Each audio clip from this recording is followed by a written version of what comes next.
Hello बच्चों, good morning. Welcome to my channel HS academy online classes. बच्चों, आज के क्लास में हम लोग क्लास 11th का आरो भाग 1 का गद्य खंड का चैप्टर फर्स्ट नमक का दरोगा पाठ का अध्ययन करेंगे। पिछले क्लास में हम लोग काव्य खंड का चैप्टर फर्स्ट कबीरदास के पद को पढ़ रहे थे। आज के क्लास में हम लोग गद्य खंड का चैप्टर फर्स्ट नमक का दरोगा पाठ को देखेंगे। देखिए, सबसे पहले नमक का पाठ। इस कहानी का हम प्रकाशन देखते हैं कि यह जो कहानी है इसका प्रकाशन कब हुआ था। इस कहानी का प्रथम प्रकाशन 1914 ईस्वी में 1914 ईस्वी में क्या हुआ था, इस कहानी का प्रकाशन हुआ था।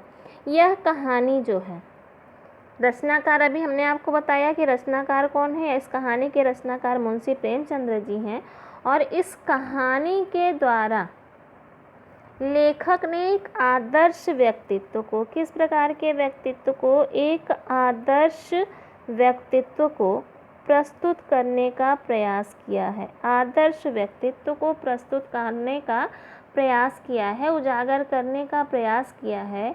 और इस आदर्श व्यक्तित्व को उजागर करने के प्रयास के साथ ही साथ उन्होंने यह भी प्रस्तुत करने का प्रयास किया है कि किस तरह से अधर्म पर, किस पर, अधर्म पर धर्म की जीत होती है। अधर्म पर धर्म की जीत होती है, या असत्य पर सत्य की जीत होती है, या बुराई पर अच्छाई की जीत होती है। किस तरह से अधर्म पर धर्म की जीत, असत्य पर सत्य की जीत और बुराई पर अच्छाई की जीत होती है। तो इस कहानी के माध्यम से अधर्म पर धर्म की, असत्य पर सत्य की या बुराई पर अच्छाई की जीत को प्रदर्शित करने का लेखक ने प्रयास किया है।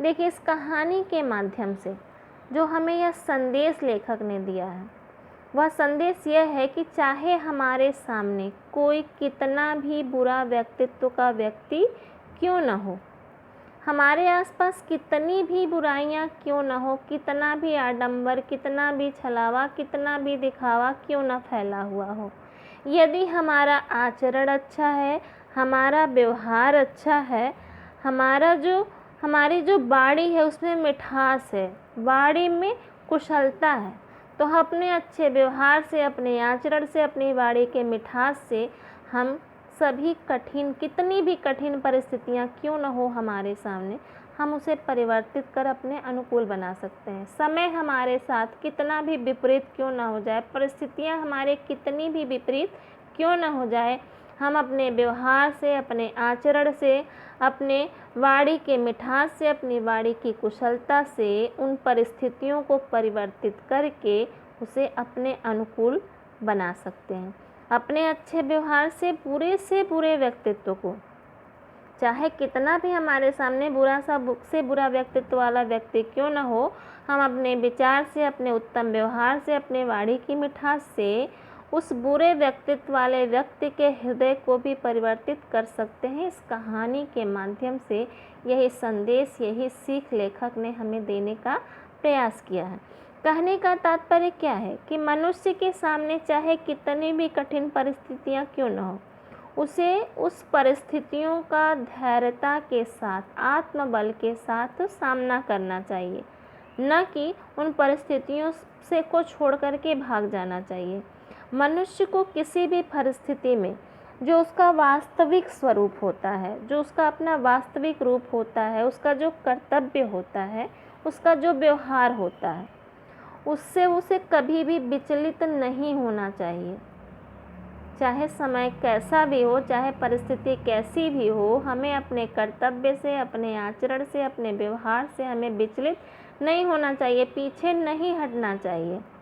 अपने बुद्धि के बल पर, अपने आत्मविश्वास के बल पर धैर्यता के साथ टिके रहना चाहिए। यदि हमारे अंदर साहस है, आत्मबल है, धैर्य है, तो हम किसी भी कठिन से कठिन परिस्थिति का सामना कर सकते हैं।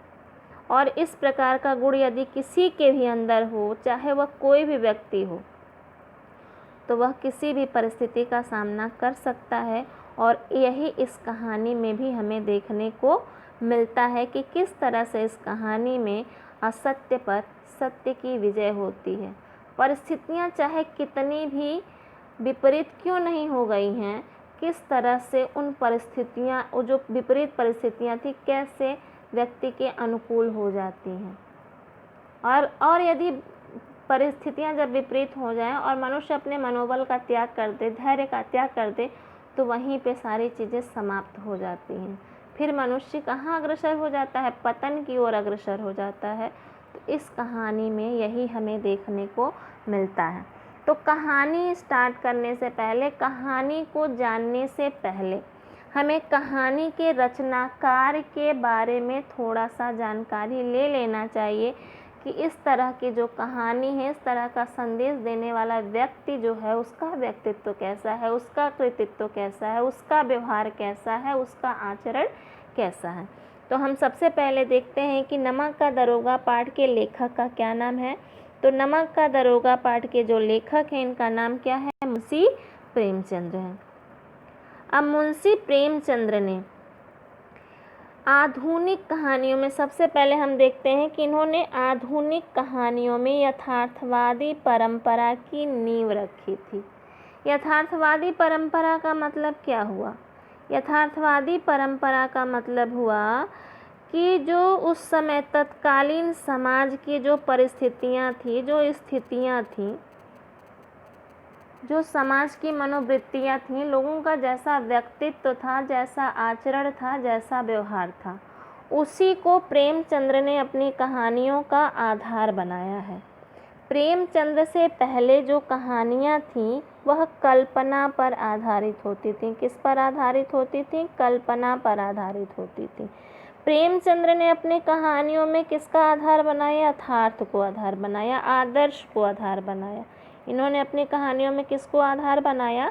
तो यथार्थ को आधार बनाया, आदर्श को आधार बनाया। इनकी कहानियों में काल्पनिक चीज़ों का कोई भी मूल नहीं था। जो समाज में घटित होती थी घटनाएं, जिस तरह के व्यक्तित्व होते थे, जैसा उनका वातावरण होता था, जैसी उनकी मनोवृत्ति होती थी और जिस तरह के पात्र होते थे, उन्हीं पात्रों का, उन्हीं घटनाओं का, उन्हीं स्थितियों का, उन्हीं मनोवृत्तियों का इन्होंने अपनी कहानी में वैसे ही चित्रित करने का प्रयास किया है, एक कहानी के माध्यम से या उपन्यास के माध्यम से या नाटक के माध्यम से।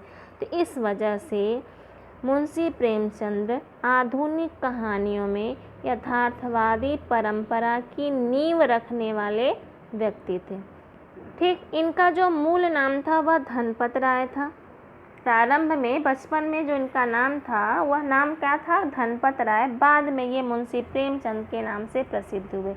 लेकिन इससे पहले भी यह जो कहानी लिखते थे तो इनकी कहानियों का जो प्रकाशन होता था वह नवाब राय के नाम से होता था। किसके नाम से होता था?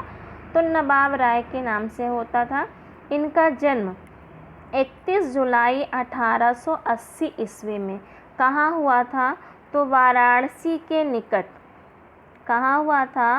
वाराणसी के निकट लमही नामक गांव में हुआ था। वाराणसी के निकट लमही नामक गांव में हुआ था। लमही नामक गांव, याद रखिएगा।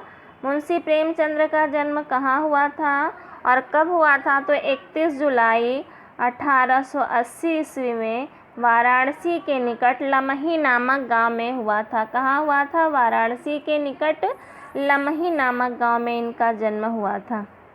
क्लियर? और मृत्यु इनका 8 अक्टूबर 1936 ईस्वी 1936 ईस्वी में इनकी मृत्यु हुई थी। इनका जो जीवन काल है वह बहुत ज़्यादा समय का नहीं, लेकिन छोटे से ही जीवन काल में इन्होंने कई सारी रचनाओं की रचना की, कई सारी कृतियाँ इनकी रची गई हैं, कई सारी पुस्तकों का प्रकाशन हुआ है। इन छोटे से व्यक्तित्व में इन्होंने छोटे से समय में, थोड़े से समय इन्होंने में साहित्य के क्षेत्र में इन्होंने बहुत अधिक कार्य को किया है। ये हिंदी और उर्दू के दोनों ही विषय के प्रसिद्ध कहानीकार, उपन्यासकार और विचारक माने जाते हैं। आधुनिक हिंदी कहानी का इन्हें पितामह भी कहा जाता है और उपन्यास सम्राट के नाम से भी ये विख्यात थे। उपन्यास सम्राट के नाम से भी ये प्रसिद्ध थे। और यह जो उपन्यास सम्राट नाम है इनका, यह उपन्यास सम्राट नाम बांग्ला उपन्यासकार शरत चंद्र चट्टोपाध्याय के द्वारा दिया गया है। इसको याद रखिएगा, किसके द्वारा दिया गया है? तो बांग्ला उपन्यासकार शरत चंद्र चट्टोपाध्याय के द्वारा दिया गया है। आधुनिक कहानी के पितामह कौन कहे जाते हैं? तो मुंशी प्रेमचंद्र कहे जाते हैं। अब इनका थोड़ा सा व्यक्तित्व अगर हम देखें तो यह एक संवेदनशील लेखक थे, सचेत नागरिक थे और कुशल वक्ता भी थे और साथ ही साथ एक प्रसिद्ध संपादक भी थे। कैसे कैसे थे ये? संवेदनशील लेखक थे, सचेत नागरिक थे, कुशल वक्ता भी थे और प्रसिद्ध संपादक भी थे। इन्होंने कई पत्र पत्रिकाओं का संपादन किया, जिसमें से मर्यादा, जागरण, माधुरी, हंस आदि कुछ प्रसिद्ध पत्रिकाएं हैं जिनका इन्होंने संपादन किया है। हंस पत्रिका का संपादन इन्होंने स्वयं ही किया था। हंस पत्रिका का संपादन इन्होंने स्वयं किया था।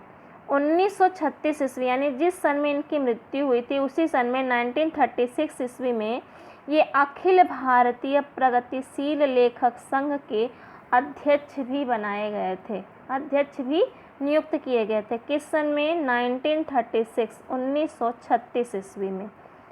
तो ये तो हो गया इनके कुछ व्यक्तित्व के बारे में। कुछ इनकी कृतियों को हम देख लेते हैं, इनकी कुछ प्रमुख रचनाओं को देख लेते हैं।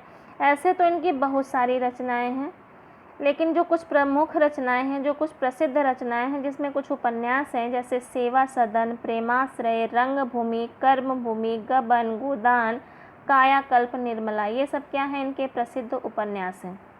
कौन कौन सा? सेवा सदन, प्रेमाश्रय, रंगभूमि, कर्मभूमि, गबन, गोदान, कायाकल्प, निर्मला, ये सब क्या हो गए? इनके प्रसिद्ध उपन्यास हो गए। पूस की रात, नमक का दरोगा, दो बैलों की कथा, ईदगाह, परीक्षा, बूढ़ी काकी, ये सब इनके कहानियाँ हैं। कहानियाँ तो इनकी इतनी ज़्यादा हैं।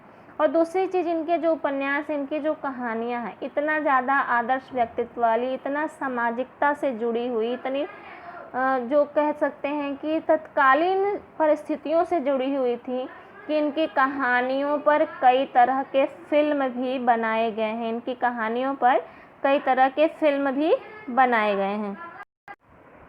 क्लियर? इनकी कहानियों पर कई तरह के फिल्म भी बनाए गए हैं।